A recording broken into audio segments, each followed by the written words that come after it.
بتحطي البيض على البطاطا؟ هعمل لك حاجة حلوة قوي هبهرك بيها. اما نشوف بقى اختراعاتك دي هتوصلنا لحد فين. معايا حباية من البطاطا الحلوة مغسولة كويس، هبتدي اقشرها واقطعها تقطيع عشوائي. هنزل بيهم في كسرولة او حلة، وبعدين هنزل عليهم بنص كوباية من المية واغطيهم وارفعهم على نار هادية لحد ما يستووا تماما.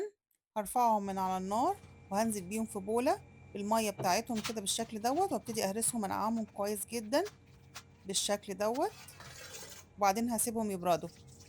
هنزل في بولة بقى بنص كوباية من المية عليها معلقة كبيرة من الخميرة الفورية، معلقتين كبار من السكر الحبيبات، وعليهم ربع كوباية من الزيت النباتي. هقلبهم كويس واسيب الخميرة تتفاعل عشان اتأكد ان الخميرة كويسة معايا وتمام.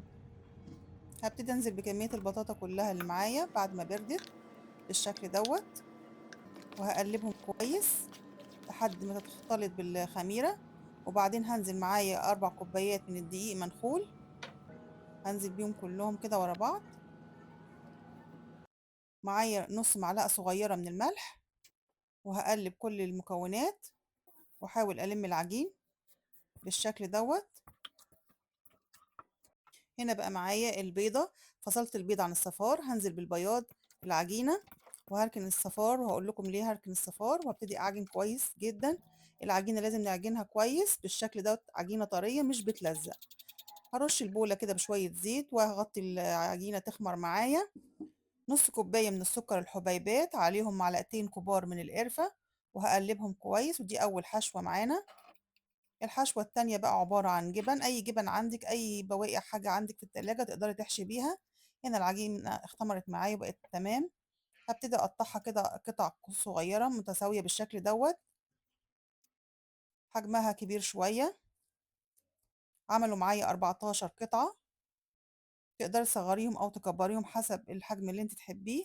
هبتدي أفتح كده العجينة بالشكل دوت، وهنزل عليها بالحشوة الأولانية اللي هي السكر بالقرفة، وهقفلهم بالشكل ده. العجينة طرية وجميلة جدا. والحشوة التانية هحشيها بالجبنة بالشكل ده، وهقفل كويس الأطراف. معايا بقى الصينية لازم أدهنها كويس جدا بمسحة من الزيت قبل ما أحط فيها العجين، وأحطهم كده بعيد عن بعض شوية بالشكل ده. هعمل كل الكمية بنفس الطريقة عشان ما أطولش عليكم الفيديو، وهسيبهم يخمروا تاني. هنا بقى معايا الصفار، حطيت عليها شوية من الحليب وشوية من الفانيليا، وهبتدي أدهن بيهم الفطاير بتاعتي بالشكل ده. بس ايدك تبقى خفيفة علشان ما تهبطيش الخميرة من الفطاير. الفطاير اللي بالجبنة هحط عليها حبة البركة، والتانية هحط عليها سمسم بس عشان أقدر أفرق بين الحلو والحادق.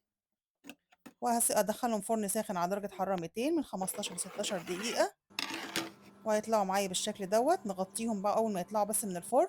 الله، الفطاير اللي تجنن الواحد يا دودو، تسلم ايدك. مع كوباية الشاي تبقى تمام يا دودو. طرية وجميلة، وكمان سواها مظبوط جدا، وكل المقادير بتاعتها مظبوطة. جربوها وقولي رأيكم، وتستاهل كم من 10. لا، ما انا ما اقدرش اقعد كده واتفرج بس.